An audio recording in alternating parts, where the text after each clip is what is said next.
হয়েছে 5 বছর। আমার মেয়ে স্কুলে 8টার দিকে যায়, 10:30টার দিকে চলে আসে। তো আমার বাসুরের মেয়ে একটা আছে, ওনার একটা বান্ধবী ছিল, তো এখানে একটা সিএনজি খাড়ানো ছিল।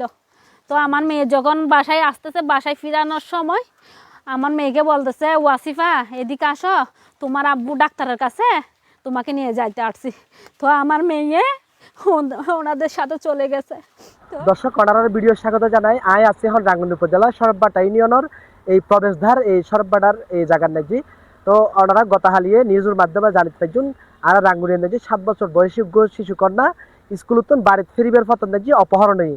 তবে শুকুর সংবাদে এই যে অপহরণের শিকার এই মেফাওয়ারে তার বাফর আফন মতবাইয়ের হেফাজত উত্তন এই ডিবি পুলিশ এবং দক্ষিণ আঙ্গুনিয়া থানার পুলিশের যৌথ অভিযানে তারা উদ্ধার করাই।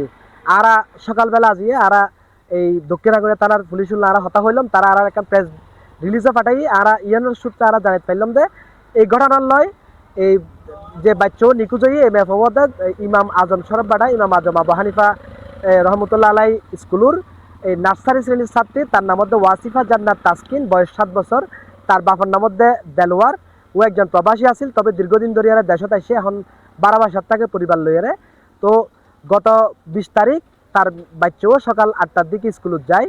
এই 10:30টার দিকে স্কুলত ফেরিবের ফতন দেখি এই একান সিএনজি গড়িয়ারে 3 মানুষ আয়েরে তার বাপ অসুস্থ হয়ে তারা সিএনজি তুলিয়ারে এই অজ্ঞাত স্থানে নাকি লগে গু। এর ফলশ্রুতিক এই সামাজিক যোগাযোগ মাধ্যম বিশেষ করে আরা এই সংবাদ মাধ্যমের নাকি বিষয়গান তুলে ধরার ফলে সারা দেশের নাকি বেশ আলোড়ন সৃষ্টি হয়।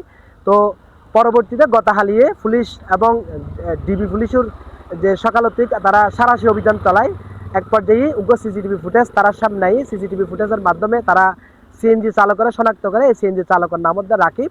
তাই তারা সিসিটিভি ক্যামেরার মাধ্যমে তারা শনাক্ত করানোর পর তারা যাতে হেফাজত লই পুলিশে রাত 10টার দিকে তারা হেফাজত টানে আনানোর পরে তারা জিজ্ঞাসাবাদ গড়িয়ারে এই এক পর্যায়ে এই রাকিবের জিজ্ঞাসাবাদের মাধ্যমে রাকিবি তার গাড়ির কোম্পানি ফয়সাল যেবে এই নিখোঁজ ওয়াসিফা জান্নাত তাসকিনুর ফিতা দেলোয়ারর আফন মামাতো ভাই তার নাম আই পুলিশ তারও যাতে গ্রেপ্তার করছে এবং তার জিজ্ঞাসাবাদের এক পর্যায়ে তাই স্বীকার করে দেয় ইত্যাদি চত্বর এলাহার ইত্যাদি মোড় এলাহার তার যে ভাড়া বাসার 2 তলার নেজি তার হেফাজতে এই শিশুকন্যাও আছে। পরবর্তীতে পুলিশ তারে অক্ষত অবস্থায় তারে জীবিত উদ্ধার করে এবং এই পরবর্তীতে এই 2 জনের শনাক্ত করানোর পরে তারার জিজ্ঞাসাবাদ করানোর পর এই ঘটনার জড়িত আরেকজন অটোরিকশা ড্রাইভার যেটার নাম জাহাঙ্গীর আলম, বয়স 55 বছর, তারও এই গ্রেপ্তার করে পুলিশ। অর্থাৎ এখন পর্যন্ত এই ঘটনার লয়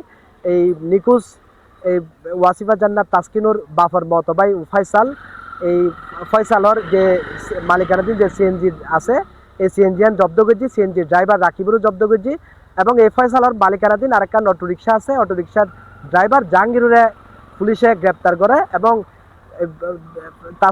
এই যে নিখোঁজ তাসকিনুর পিতা দেলোয়ার এখানে এই ঘটনা নাকি দক্ষিণ আঙ্গুলিয়া থানার নাকি এখান এই অপহরণ মামলা করে। এই অপহরণ মামলা নাকি 4-5 জনের আসামি করাই। এই 4-5 জনের নাকি ইতিমধ্যে 3 জনের পুলিশ গ্রেপ্তার করিয়ে জেল হাজতের নাকি প্রেরণ করে।